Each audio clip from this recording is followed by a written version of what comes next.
Hey guys, this is my final concluding episode of Rape Awareness. Today, I'm going to talk to you about how it can happen anywhere. There is no location that you can go to that you are necessarily safe from being attacked or hurt, and some safety tips that hopefully will help you. Okay, location. The first time it happened to me, my house. Second time it happened to me, boyfriend's house. Third time it happened, I was on a date and I was at his house, ex-boyfriend's house. So let's evaluate here. My house, my boyfriend's house, those are places I thought that were safe. Then a date, his house. His mom was at home and asleep upstairs, at least so he said. Maybe he just said that just to make me feel better.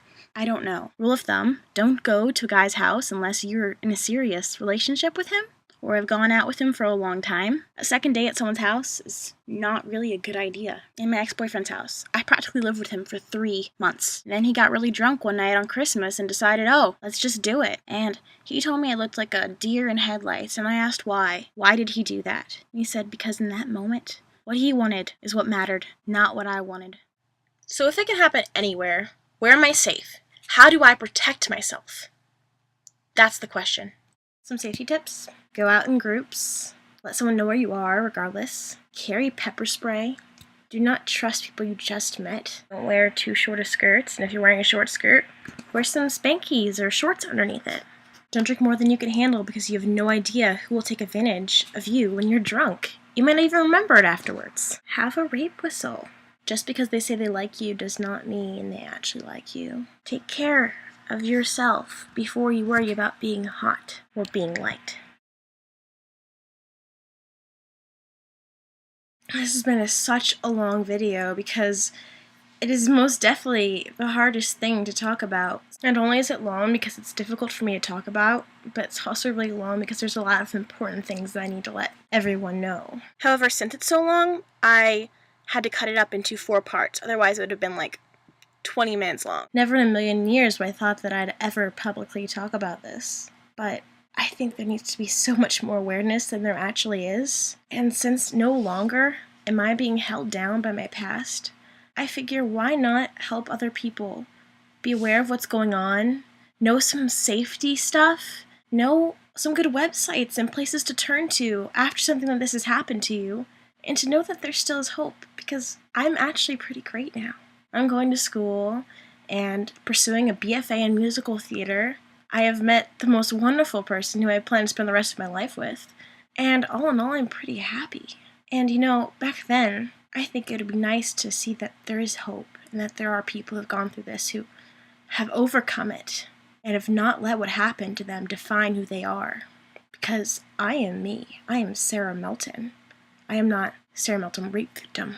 I am Sarah Melton, survivor of life.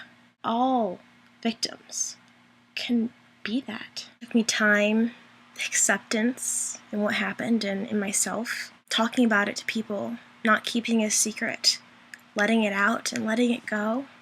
And I learned to love myself again and realized that it wasn't my fault. So I was able to forgive not only them, but myself.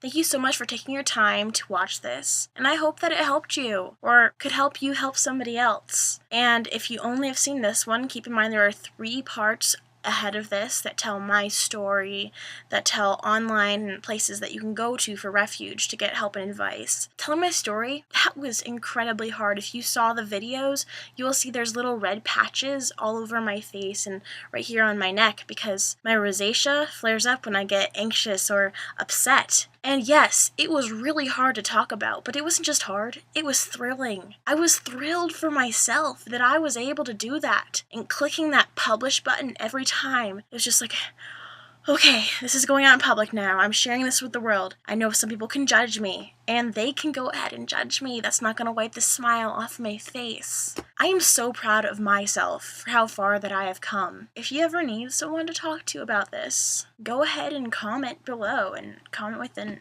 email address, and I'll be happy to help you get through what you're going through. I looked on other people for help and inspiration to get through it, and I still talk to some victims and help them out. And I know that everyone who's ever gone through rape or sexual assault, no matter how weak you may feel and broken you may feel, you have the strength in you. Do you want to know why? Because you're still here.